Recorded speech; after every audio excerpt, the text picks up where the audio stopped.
while I think it's right to address and try to deal with monuments of oppression, it's also right to have a little bit of humility as we do it and to realize that, the next generation is probably going to see things more clearly than we do. Hello, everyone. This is Miles Ezilo, back again for the Monumental Project on behalf of the Monuments Toolkit and World Heritage USA. In this episode, we're headed to the city of brotherly love to take a look at the history, monuments, and stories found in Philadelphia. Let's dive in. In Philadelphia, monuments are more than just stone and bronze. They're time capsules that take us back to pivotal moments in America's history, from the imposing figure of William Penn, the Liberty Bell, to even the Rocky Balboa statue. Philadelphia boasts a wide range of public art that rivals the most famous cities around the world. In fact, Philadelphia holds the record for the most public art in the country. As we take a closer look at Philadelphia's monuments, we'll shine a light on the stories often left in the shadows. It's only right that the Monuments Toolkit took a deep dive into the monuments that the city upholds, the monuments that have caused tension in recent years, and the right path for a city filled with so much history. Together, we'll grapple with the complexities of memory, seeking to understand how these monuments can bridge divides and pave us a way for a more inclusive future. To start that conversation, we spoke with Paul Steinke from the Philadelphia Preservation Alliance. Early in his career, Paul served for 4 years as the founding executive director of University City District, a neighborhood improvement organization that has been central to the revitalization of West Philadelphia. Before that, Paul was a founding staff member of the Center City District, Philadelphia's downtown improvement agency, where he spent 7 years as its finance director. Paul Steinke now serves as executive director of the Preservation Alliance for Greater Philadelphia, a membership-based organization whose mission is to promote the appreciation, adaptive reuse, and development of the Philadelphia region's historic buildings, communities, and landscapes. He started this role in June 2016 after serving on the organization's board of directors for many years. Hello, Paul. How are you doing today? I am well, thanks. Thank you for being a part of the show. It means a lot to World Heritage USA. And let's get started. Great. I'm ready when you are. Great. So if you could please give a brief introduction to yourself and the work that you do. Sure. My name is Paul Steinke, and I'm the executive director of the Preservation Alliance for Greater Philadelphia. And the Preservation Alliance is a member-supported advocacy organization that advocates for the preservation and adaptive reuse of Philadelphia's many, many historic buildings. Mm-hmm. So the Preservation Alliance is an organization that is vital to Philadelphia. Preservation organizations are important to any city, but in a historic city like Philadelphia, it's almost impossible not to talk about the history in some respects. I think we throw out the word advocacy all too often in a lot of fields to the point where a lot of people might not know the true meaning of it in its context. So from a historical perspective, what advocacy work does the Alliance do that makes it such an important organization? Well, I often like to say that Philadelphia is the most historic city in the nation. This is where the nation was founded, and it's had a role in every era of the nation's development. Oftentimes, Philadelphia's history is thought of only in terms of the Revolution, the fight for independence, Benjamin Franklin, George Washington. But Philadelphia has so much more history to claim and to be proud of. And a lot of that is expressed in the historic built environment of the city. We have 300 years of American architecture going back to the colonial days up to the present time. And so the Alliance's advocacy to preserve, restore, and maintain the historic built environment, we think is very important to telling the story of Philadelphia and also to maintaining and improving its quality of life for both residents and visitors. Mm-hmm. Can you go a little bit deeper into how preserving that legacy improves the quality of life? I have an idea, but just for our listeners, how do you think the upholding of these historic structures can help the day-to-day person?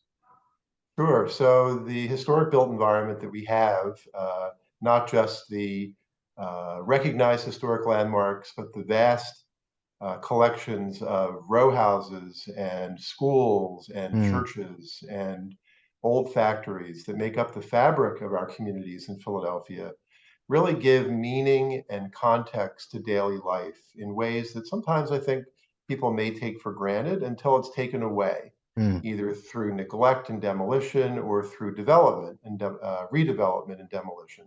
Right. Also, the historic built environment can be a factor in the fight against climate change, Mm, because retaining historic buildings means retaining the energy that was put into building those buildings, and also retaining the historic fabric of those buildings instead of discarding it and throwing it away through demolition. mm, So historic preservation is both something that improves community quality of life and also can be a response to the threat of climate change. interesting. Wow, I feel like that element doesn't really get talked about a lot, but it makes complete sense. Interesting. Yeah, thanks. Yeah. So I mean, you dived into this a little bit already, but Philadelphia has a rich history in the context of this country. You can see that, their history of monuments and landmarks specifically is a pretty present in Philadelphia. If you could talk about the statues, the landmarks, and the fixtures that are all around the city and the history that comes along with many of them. Well, Philadelphia has a deserved reputation as being a center of public art. It Mm, really goes back to the 19th century when the Fairmount Park Art Association was created. They're now known as the Association for Public Art, but they both commission and maintain public art and have been doing so for 150 years. In fact, they just celebrated their anniversary in 2022, their 150th anniversary, that is. And so that has given Philadelphia, or helped give Philadelphia, a legacy of statues, landmarks, and public art that really touches just about every neighborhood in the city. And it's not just the Association for Public Art, but of course the many other institutions, city government, universities, and private institutions that have also added to our vast stock of public art and fountains, statues, and landmarks all over the city. definitely.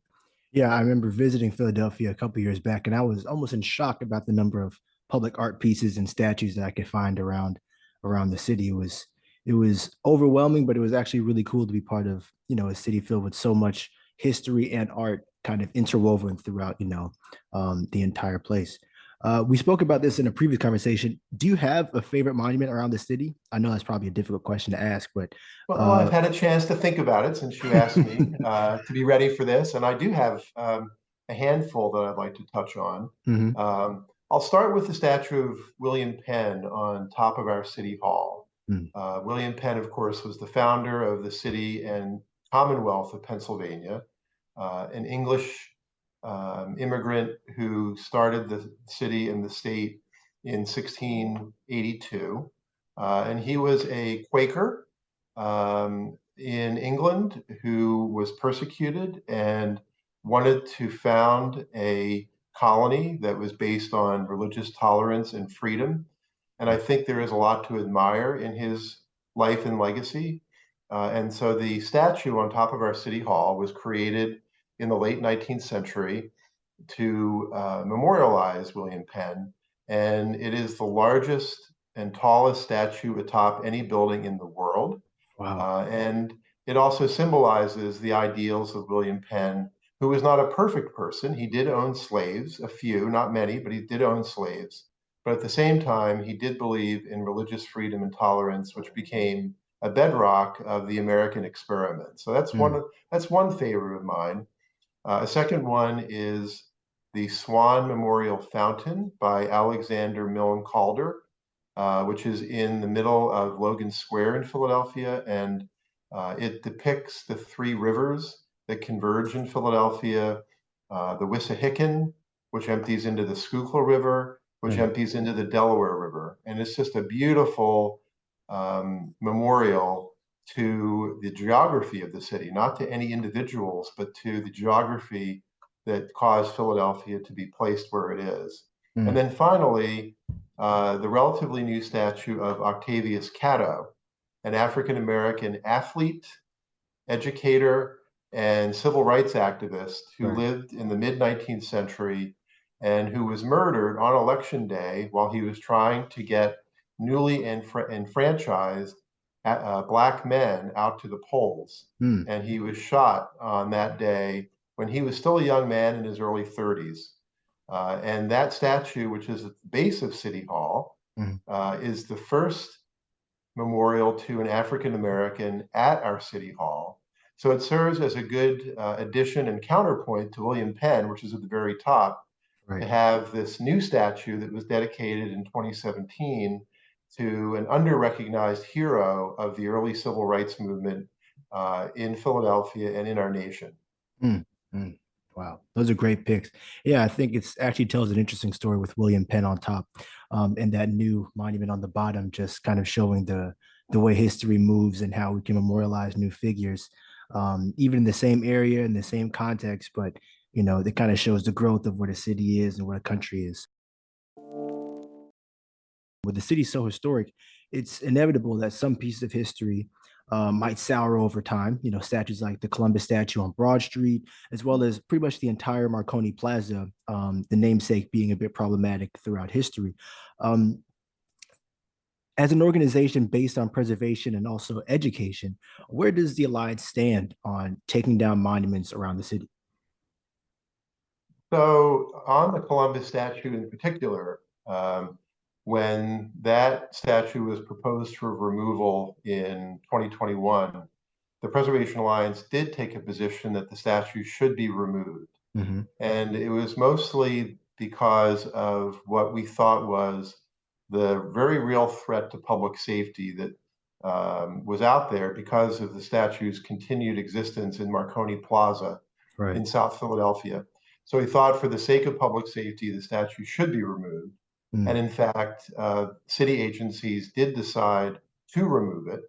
But then on a appeal, more recently, a judge said that the statue should stay. And so the statue has remained. And in fact, the threat of violence and the threat to public safety has completely abated. So I think it's a lesson for us all that sometimes in the heat of the moment, the call to do something can moderate over time. Now, Philadelphia is lucky in a sense that we don't have monuments to traitors to the American Republic. And I'm Right. talking about Confederate leaders like Robert E. Lee or people like him, Mm-hmm. where those memorials have, I think, rightly been removed because those people were truly traitors to our nation. Philadelphia doesn't have them, thank goodness. We were a northern and are a northern city, a union city. But at the same time, we do have problematic memorials, and Columbus is one of them. And I think the lesson that we can take away from the controversy over that statue is that it may be better to, as you were suggesting, place additional memorials, explanatory text, plaques, or other information that explain the mixed historical legacy of some of these figures, like Columbus, so that we can both appreciate their accomplishments, whether they be scientific or otherwise, and also understand their shortcomings and the harm that they may have done through their life and their work. Right. I think that's really the better way forward so that we can understand the good from our past while also learning from the bad and avoiding that in the future. Mm, definitely. Yeah. I think the work that the Monuments Toolkit is doing is centered a lot on recontextualization. So just finding new ways to figure out the way to tell the complete story, pretty much. A lot of the times when you have these monuments, you don't have a whole lot of history associated with them. You just see their figure, larger than life figure in most instances, standing over a neighborhood, and that recontextualization element coming on, like you just said, it gives people a bit more of a look into what we really mean when we have these figures up. Like, yes, they weren't perfect people. They did have historical significance, but this is the way we want to account for this situation. This is the way we move forward. And yeah, I think it's definitely a really good tactic for a lot of these problematic figures across the country, just giving a little more insight into what their story was. That's absolutely right, including, figures from the past like George Washington, Thomas Jefferson, who were, major slave holders. Right. Even Benjamin Franklin held slaves, although he freed them at the end of his life. Mm. But we can't let that take away from the contributions they made to the founding of our nation and the foundation they put in place for what became the United States. So I think we need to tell both sides of the story in a way that doesn't sugarcoat Hmm. their shortcomings, but also celebrates their contributions. Right, right. One of my favorite publications that the Alliance has put out is the Preservation Toolkit. Of course, it's not hard to see why. World Heritage USA is doing something similar with the Monuments Toolkit across the country. The Preservation Toolkit has great resources on navigating the historical review process, design principles, community organization, handbooks, and all great pieces for anyone interested in preservation and city development. If you could walk me through the process of creating that body of work and the reaction it's received from the city. Well, one of the biggest or most frequent questions we get from people interested in our work is, what can I do to help? How can I get involved? And a big part of that is learning what the processes are Mhm. in historic preservation, who the players are, what the laws and regulations are, and other elements, like any field, that go into understanding how to uh, identify change, how to press for change, and how to make change.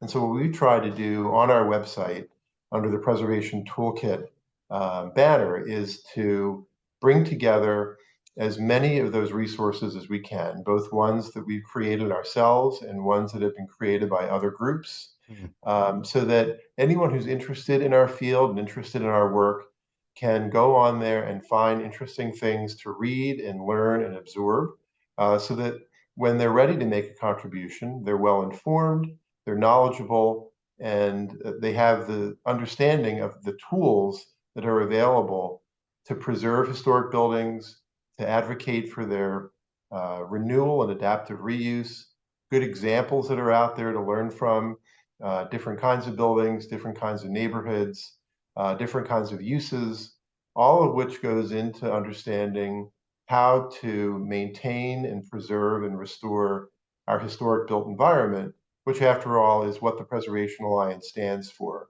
Right. So we keep adding to that. We just updated our website. We continue to find additional resources. And we like to think of it as a preservation toolkit that's open and available to anyone through our website, whether or not they're a member. Of course, we're a member supported organization, and we appreciate people joining our organization to support our work, but we don't want to hold back information that can help further our mission to preserve and restore the historic built environment. Right, right, absolutely. Yeah, it's a great database of information. Really, you guys have done a great job. And to all the listeners, please check out the work that the Preservation Alliance has done under the Preservation Toolkit. Whether you work in city development or not, whether you're in Philadelphia or not, it's just a great body of work that shows the work that the Preservation Alliance has put in towards helping their community. It's great stuff. Well, thank you for that. If you could please, of course, people are dying to know, let people know about any upcoming events, seminars, initiatives, publications that the Philadelphia Preservation Alliance has on schedule for this year. Well, one that's coming up very soon, but that people can support throughout the year, is our effort, along with community partners, to save and restore the Henry Ossawa Tanner House. Mm, Henry Tanner was an American artist, African American, who right. lived in the late 19th and early 20th centuries. By some scholars' estimation, he is the greatest African American artist of his time. Wow. His house in North Philadelphia has been vacant for quite a while, and it has become structurally unstable and is threatened with demolition. And so the Save the Tanner House group started up, a community-based, Black-led preservation advocacy group that is trying to raise awareness and funding to restore the Henry Ossawa Tanner House.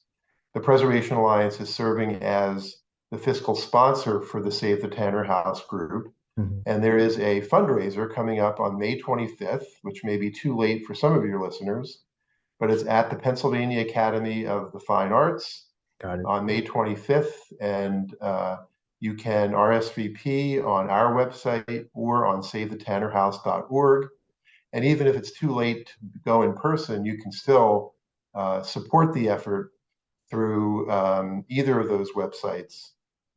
The Henry Tanner House is a National Historic Landmark, which is the highest recognition given to a property by the federal government. It's been a National Historic Landmark since 1976, but it needs your help. Mm. And so that's one of the principal causes that we are supporting at this time. What advice can you give to other cities who might be starting to deal with their own contentious history, especially from a historical preservation perspective, but don't really know how to necessarily start that journey? You know, you guys have done great work with the Preservation Toolkit and, of course, reaching out to other organizations around the city. What would you say is the best foot forward towards making that happen? Well, I'd start by saying, listen. Listen to other voices, listen to the voices of individuals and neighborhoods and different sections of your city. Understand their priorities and their goals. Don't assume that you know everything. You can Mm. read every word on our preservation toolkit, but don't come out of that thinking that you're going to be able to tell people what they should do, what their needs are, and how to satisfy those needs. Right, right. I think the biggest mistake we make often is to talk before we listen, to Mm. speak before we understand. And it's important to make sure we're not doing that by listening, including to people in positions of power, whether it's city government, whether it's developers, whether it's other actors and players in communities and neighborhoods. Listen to the powerful, listen to the not so powerful, and try to find the best way forward. Mm. Because there's no one individual, organization, or leader that really can answer all the questions. It's really important to truly understand the dynamics that are shaping our cities and shaping our neighborhoods before we act. Mm. Absolutely. It all starts with listening and understanding. That's great advice. Great advice. Great conversation. Huge shout out to the Preservation Society, and please make sure to check out their Preservation Toolkit if you're even remotely interested in city development and history. It's impossible not to learn something. Thank me later. From here, we shifted spaces a bit, moving from the historic side of things to the institutional perspective. As you know by now, Philadelphia is home to many pieces of public art on display for many people to see every day. This exposure has clearly had an immense impact on the artistic community of Philadelphia, which is constantly bustling with new artists in a variety of mediums. As per our conversation with Hamza Walker and Hannah Bernstein from Laxart in Los Angeles, art is nothing if not a vessel to create discussions and foster change. Museums have always been the meeting place for history, art, and context, and their role in this conversation cannot be overstated enough. To speak to this, we sat down with Harry Philbrick of the Philadelphia Contemporary. Harry Philbrick has over 25 years of experience in museum management, exhibition development, and educational programming. Philbrick is keenly aware of the challenges of making contemporary art exhibitions accessible to a variety of audiences. From 1996 to 2010, he was director of the Aldrich Contemporary Art Museum, building the museum's celebrated new building, developing innovative education programs, and leading the museum's exhibition program, working with artists such as Ann Hamilton, Robert Gobert, Fred Wilson, and KAWS. Philbrick founded the Philadelphia Contemporary in 2016. The Contemporary's mission is to connect the people and places of Philadelphia through art and partnership. Since its inception, the Contemporary has reimagined what a 21st century arts organization can and should be through partnerships and collaborations.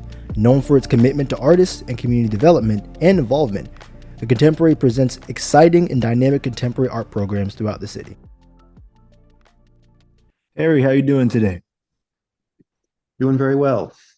Thank you. Thank you. That sounds great. Thank you for being a part of the show. It means a lot to us, the World Heritage USA. And let's dive right in. Looking forward to it. Yes, yes. So if you could please give a brief introduction to yourself and the work that you do.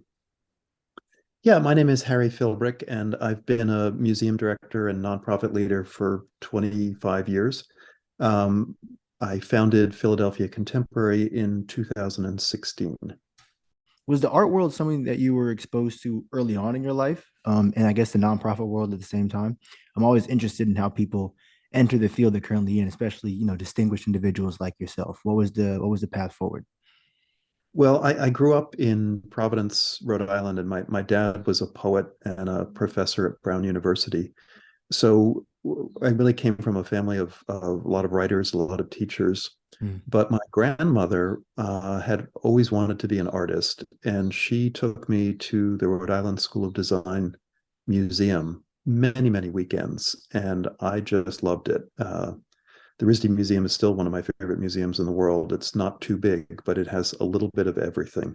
mm. So for a child, you really get exposed to a cross section of art from around the world, and I just found it intoxicating. Was that just a straight line from there? Did you go to school for Well, artistic reasons and nonprofit stuff, or where was that? yeah, I went to school actually to be an artist. I studied art history and then got my MFA at Goldsmiths in London. Mm, And in order to make some money, I started doing museum education and got more and more involved in the museum field. Uh, Eventually doing some curating and eventually becoming director of the Aldrich Contemporary Art Museum, which is a non-collecting contemporary art museum up in Connecticut. mm. Interesting. Thank you for that. So it says on the website that the Contemporary was founded as a nomadic organization. I have an idea of what that means, but can you explain to the listeners the meaning behind that and how it helped the Contemporary during its early years? Sure. So I founded Philadelphia Contemporary in 2016. At the time, I was the director of the museum at the Pennsylvania Academy of the Fine Arts. Hmm. And I was really getting frustrated with the status quo of the museum world.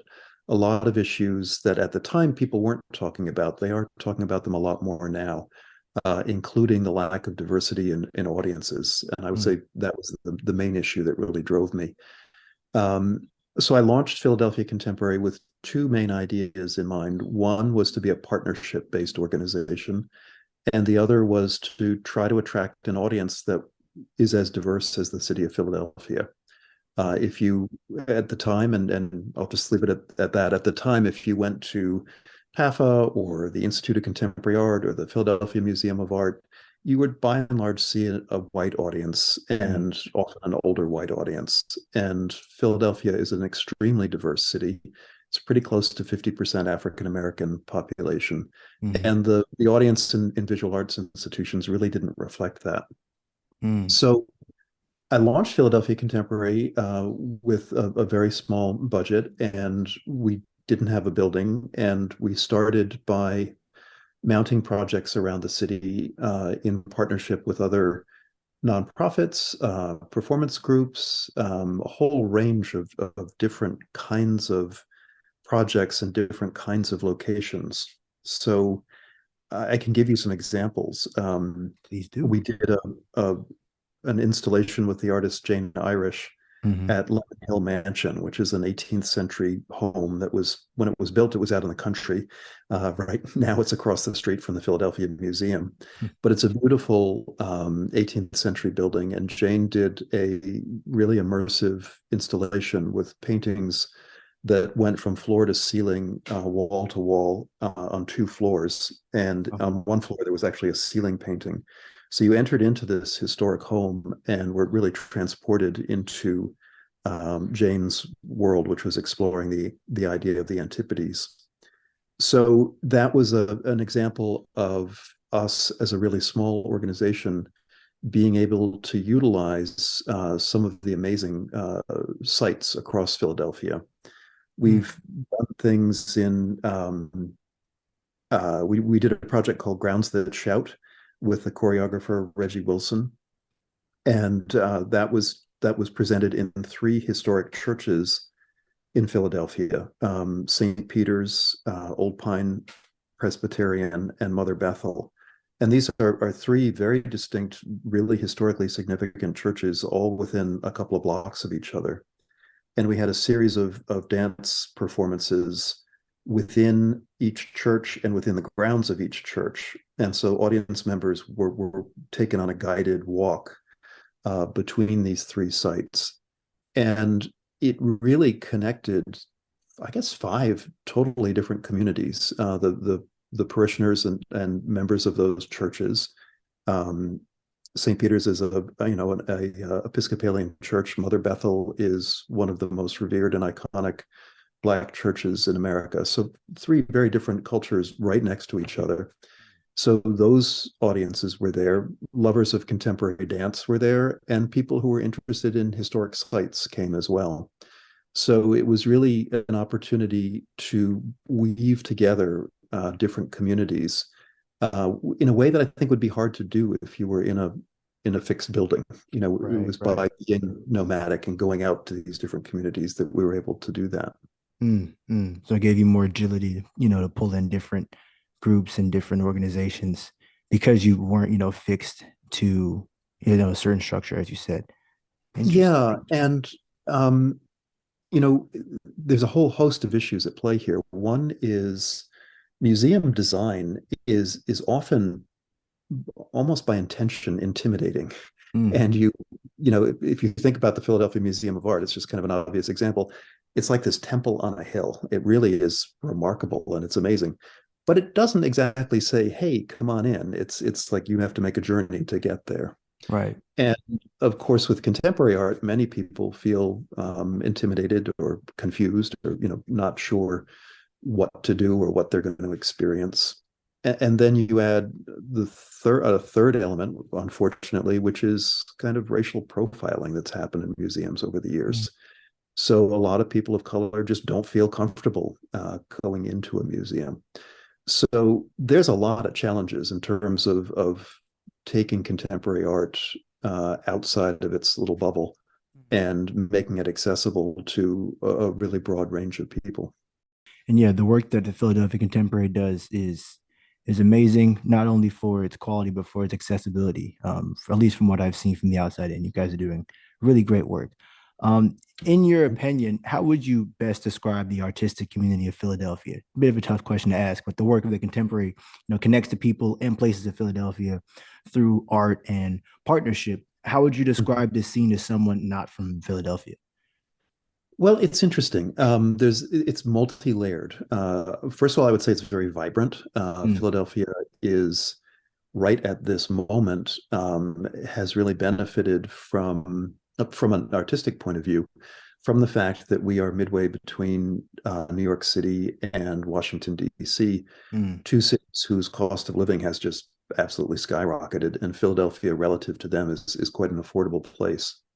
So, years ago, Philadelphia was the sort of joke was we had five art schools and everyone would graduate and leave as soon as they could.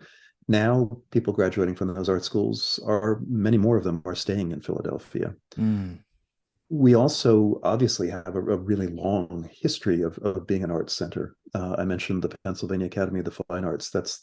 Was the first art school and first museum opened in the country in the early wow. 19th century. So that if you just use PAFA as an example, it's an interesting reflection on art in America because PAFA was an artist-led organization. It was really a very practical organization. They didn't have a lot of money. They were training artists, and they really didn't care who you were. If you had enough money to pay the tuition for the course, you were welcome. Mm, So it has a really interesting history of teaching Black artists in the 19th century, including Tanner, for example, and also teaching female artists. So there was an egalitarianism there that was quite wonderful. And yet, if you talk to students who were at PAFA in the 50s, 60s, and 70s, they'll talk about the racism that they experienced. So mm, now it's a complicated story, but right now I would say the artistic community, in terms of the nonprofit world, is incredibly rich. We have small neighborhood organizations, new upstarts like the Colored Girls Museum. We have the stalwarts like the Philadelphia Museum of Art, the Barnes Collection, the new Calder Gardens that are coming, and then a whole host of artist-led galleries, sort of cooperative galleries, and really interesting small nonprofits like 12 Gates Arts, which focuses on Southeast Asian art. mm. So it's a very vibrant scene. Interesting. Great. Well, thank you for that. Yeah, I would say that from an outside perspective, it definitely seems like a scene that's bustling with a lot of activity. People are working with each other. Like I know a lot of people out in Philadelphia, and it always seems like a great network opportunity. Mhm. People are willing to help each other up, not only for each other, but for the betterment of the city as a whole. So I always found that really interesting. I know this is probably a hard question to answer, but do you have a favorite monument or statue in the city of Philadelphia? You guys are are doing a really cool job when it comes to those kinds of pieces. Do you have a favorite, so to speak? Well, boy, Philadelphia is so rich in public art. We have Right, a right. fabulous organization called the Association for Public Art, which does a great job of chronicling and explaining the public art in Philadelphia. It's interesting because Philadelphia has some amazing sculptures by amazing artists, and it also has some clunkers by major artists. Mm.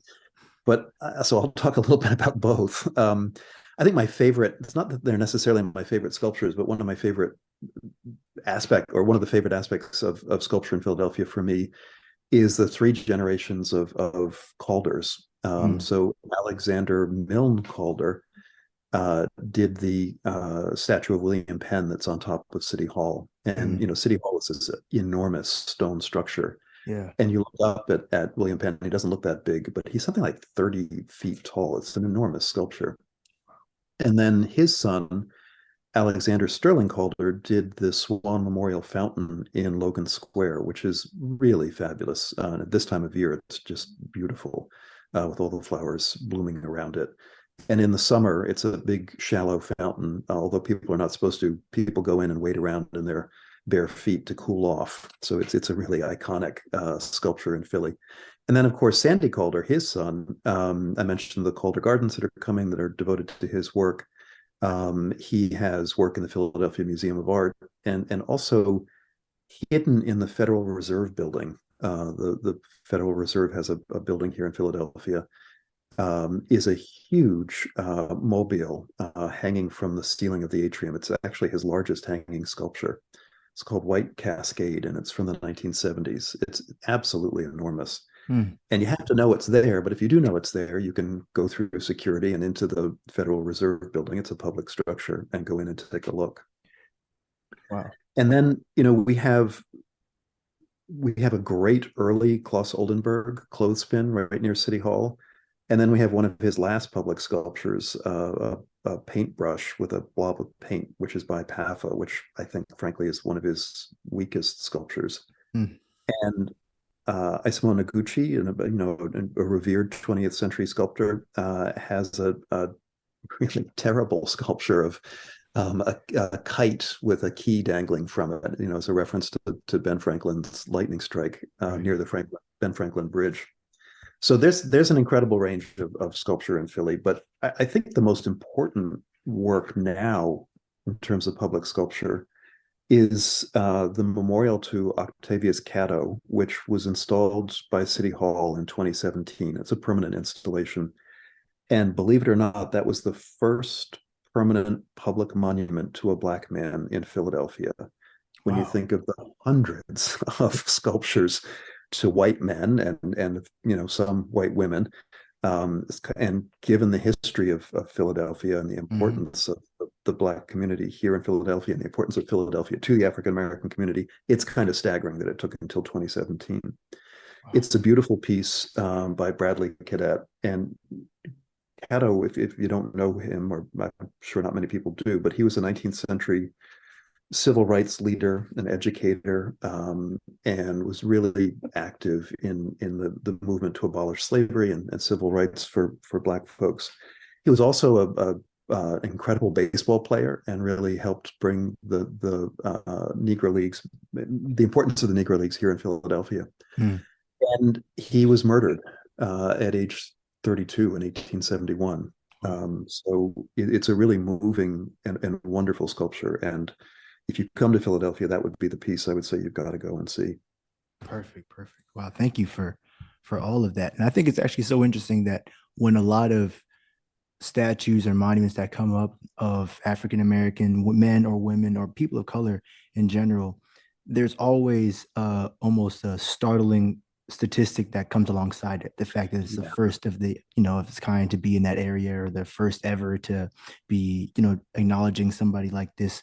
So it's Yeah. always almost a bittersweet feeling of, this is great that we have this in the city, but at the same time, like, wow, I can't believe, like you said, it took this long for this kind of Yeah. recognition to be brought to the forefront. Interesting. Yeah, And I you're think that absolutely brings, right. yeah. I think that brings up the topic of this podcast pretty well, which is controversial monuments, monuments that highlight a darker side of this nation's history. While we're currently in the process of taking these controversial monuments down across the country, there's still significant pushback from groups whose forefathers, so to speak, might be represented in these statues. As someone who, has come up from an art background but is doing work in the contemporary space, I'm interested in your perspective. How do you strike a balance between the desire to be forward thinking and progressive in an art environment and the obligation or expectation to conserve certain pieces from a historical standpoint? That's a really interesting question. And I'll start on the positive side. I mentioned we did that project at Lemon Hill Mansion, Mm-hmm. and that's a historic home that on a normal weekend, maybe a dozen people might visit it. It's very quiet. And when we did that project, we brought in a lot of people, and they came to see Jane Irish's work, but they were exposed to this beautiful piece of 18th century architecture. So contemporary art can shine a light on historic structures and historic events in a way that I think is really interesting and important.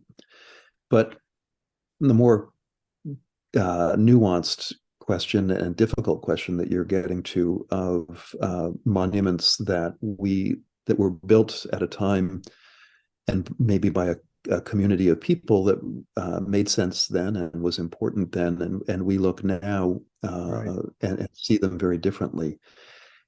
In Philadelphia, the two most obvious examples are both related to the Italian American community. Mm. There's a statue of Christopher Columbus in South Philadelphia that the city literally boxed over. They came and put a plywood box around it, Right. Right. and the local South Philadelphia has a significant Italian American community, and they really objected. And one council member led the charge, and the sculpture was unboxed and Mm. is now on view while the city tries to figure out what to do about it. Another example is there's a sculpture of Mayor Rizzo, who was a mayor here in Philadelphia in the, gosh, I guess the 70s and 80s. I might be wrong on that, but late 20th century, and very controversial in terms of his heavy-handed policing tactics against the African American community. Mm. And there was a statue of him in front of the Municipal Services building right across the street from City Hall that had stood there for decades and was really unceremoniously removed by the city a couple of years ago. And the city had sort of clear rights to just take that down and put it into storage. There's also a mural of Mayor Rizzo in South Philly. And the mural arts program was charged with being the steward of that mural. And that they really had wrestled with how to remove that without offending the local community. And it's a difficult issue because while Definitely. we have the perspective of our moment, and I don't think we can be presumptuous enough to say that our moment has the perfect perspective on everything, but nevertheless, we look back at like a monument to Christopher Columbus and say, hey, he wasn't a hero. He caused a lot of damage and harm and oppressed people. On the other hand, when that statue was built, it was built with reverence and it reflected the pride of a certain community. So, how do you acknowledge that and move on? I Exactly. don't think there are any really easy answers to that, but I think it has to start with dialogue and it has to start with respecting, if for the folks who are on the side of let's take this down, I don't think you got to try to avoid being self-righteous about it and understand that at some point somebody cared about that and there may still be a lot of people who still do. Mm. So how do you respect the care that they have and yet try to move to have it be removed or recontextualized. But yeah, it's a tricky issue. Yeah, definitely a tricky issue to say the least. The Columbus statues are always interesting. Maybe I think it's because Columbus as a figure, it's was been centuries since that kind of, the stuff that he's done has happened. So it's a bit far further removed, and there's an Yeah. entire community of people who, hold his accolades or at least his events Mhm. very dearly to them from a cultural perspective. So there's always this back and forth between the community and the present day politics of the area.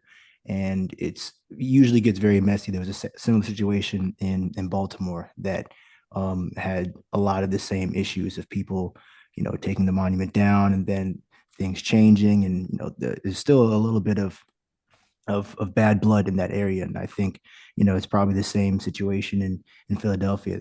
I'm not sure why, but Yeah. those monuments always have a little bit more contention to them. Yeah. Well, And I, yeah, and I yeah, go ahead. Columbus, think about, we have a Columbus Boulevard here.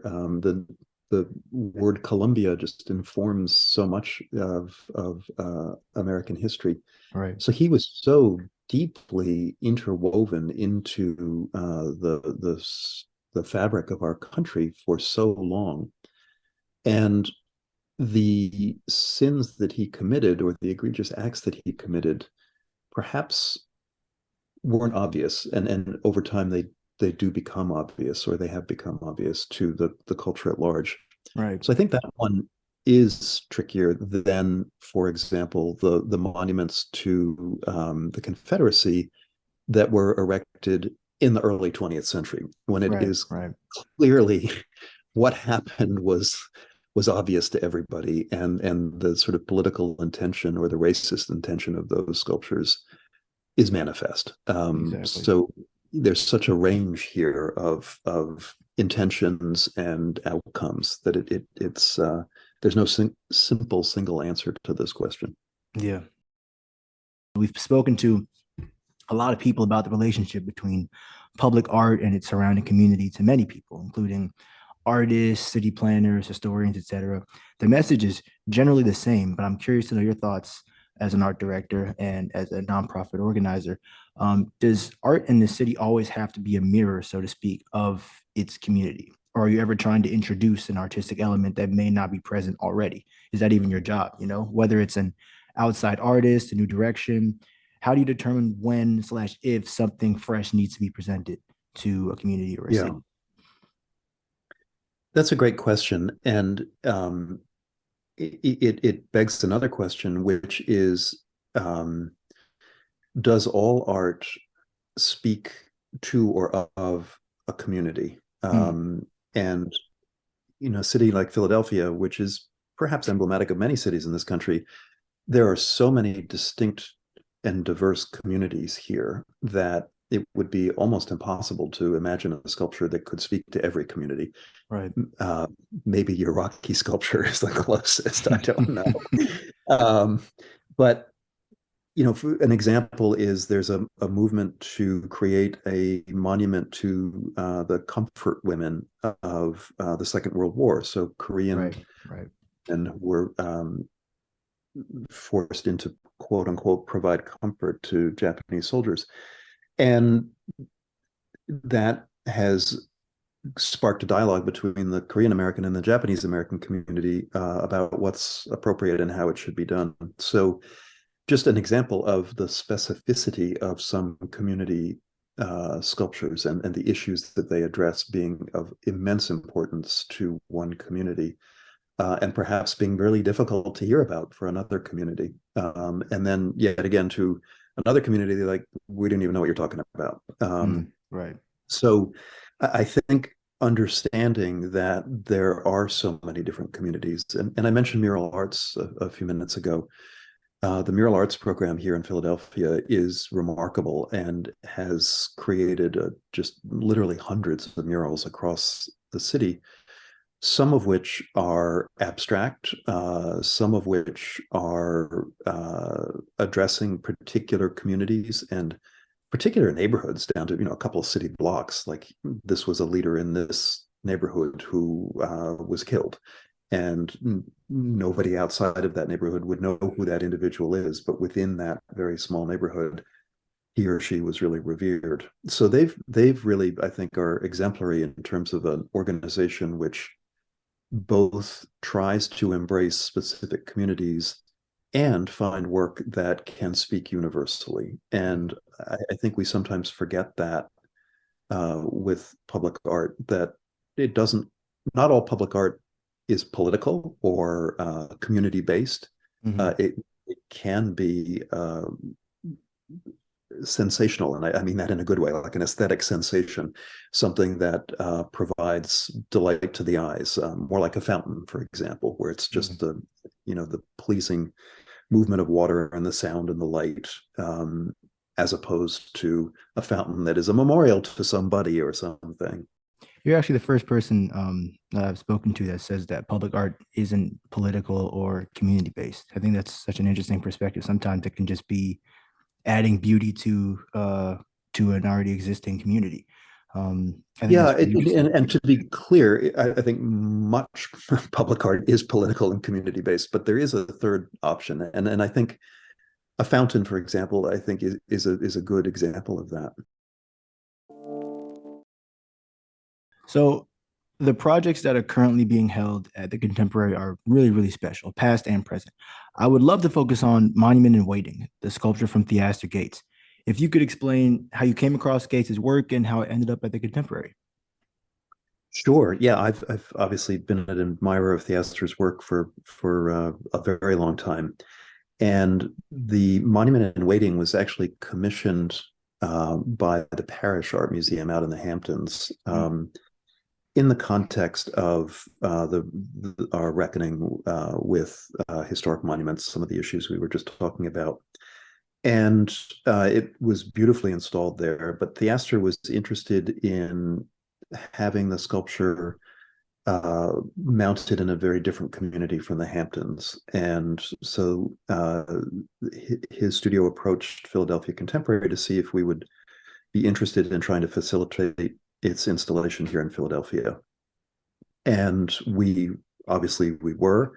We explored a number of different sites and ended up working with Drexel University, with whom we had a relationship, which is in West Philadelphia, and partnered with Drexel and the Foreman Arts Initiative, a local nonprofit, to bring the work and install it on the campus of Drexel.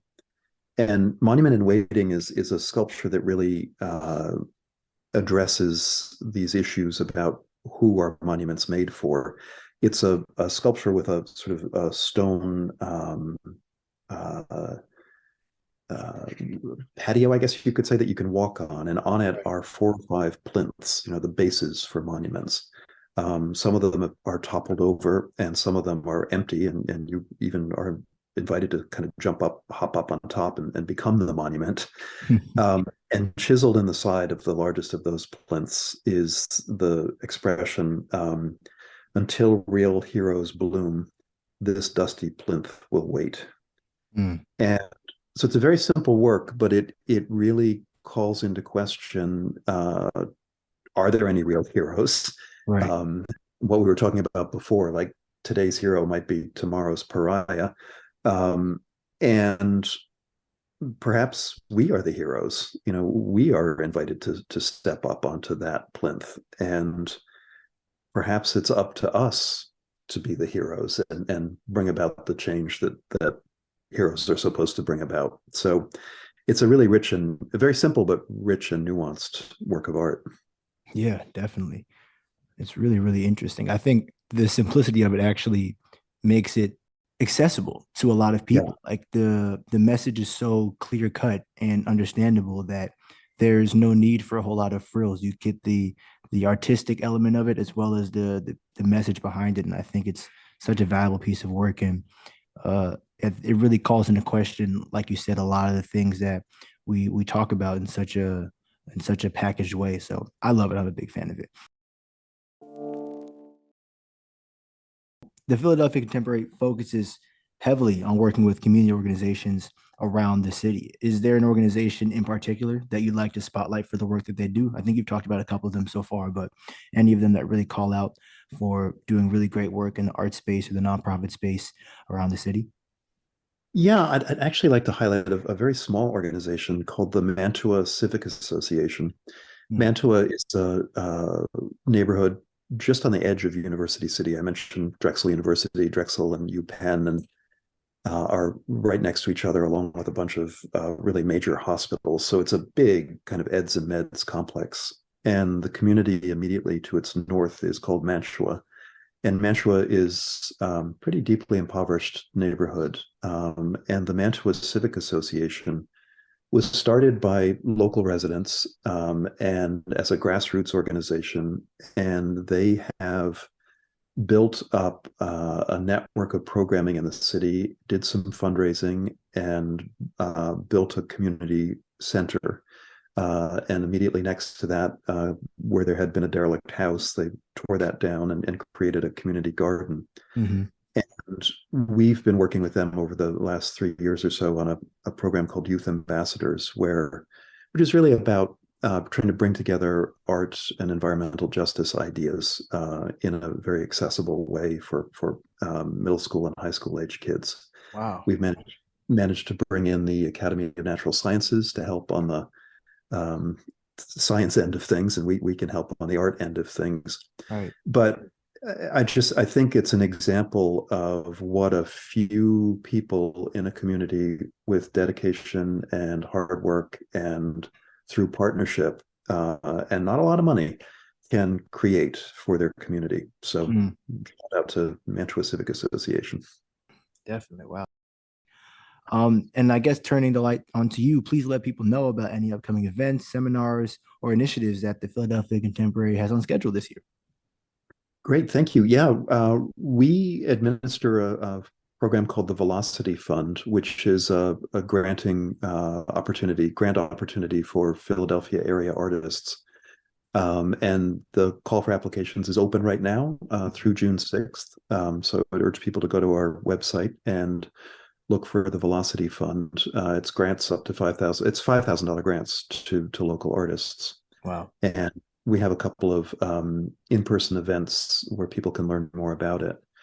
On an ongoing basis, our Healing Verse poetry line is live. Every week, a new poem is uploaded, and you can call 855 Poem RX2 and hear a poem for free. Wow. That's amazing. And, yeah, it's a lot of fun. That's pretty It's cool. yeah, it's a wonderful, wonderful program. Yolanda Wisher, our curator of spoken word, is behind that. Thank you for an amazing interview. It's been great so far. This is the question that we ask all of our guests. The question is, how do we correctly address monuments of oppression? You see these monuments all throughout our cities, all throughout our towns. People have a lot to say about them. It's constantly in the news. What is the best way to address these monuments, and how do we move forward as a city? Well, I wish I had a simple answer for that question. Obviously, there's been so many different approaches from just taking them down and or melting them down and reusing the metal if it's a bronze work, for example, Hmm. boxing them up, trying to create artworks around them that can recontextualize them. Hmm. But each of those things happens in isolation, and it's really hard to kind of judge them relatively. And so that's why I'm really intrigued by a project that Hamza Walker is working on at Lax Art out in LA. Yeah. He's doing a whole exhibition around this idea, and I can't wait to see it because I think the idea of doing a large scale focused exhibition on this, where you bring together different approaches and can see them in real time together, will be incredibly illuminating. Wow. Yeah, it's actually funny. I agree with you completely. We had Hams on the show a couple months back, and we Cool. spoke about, the complexity of that question, the idea that there is no cut and dry way to look at history and art and community and a little bit of politics. Like there's so many other elements that people kind of gloss over when they look at these statues. They're pretty layered when you really think about them. So taking Yeah. a critical look at them is, I think, the first step. And I believe he said the same thing that you said a little bit earlier, starting with a dialogue, getting people to talk about the issue. And then from there, you can kind of open up the conversation to the next steps forward. But a lot of it starts with just being able to speak about it. Yeah, so interesting. Yeah, and I think also trying to be aware of the passage of time. So, if you think about Maya Lin's monument to the Vietnamese war, soldiers in the Vietnam War, Hmm. um, how poorly it was received when it was first installed, and now how revered it is.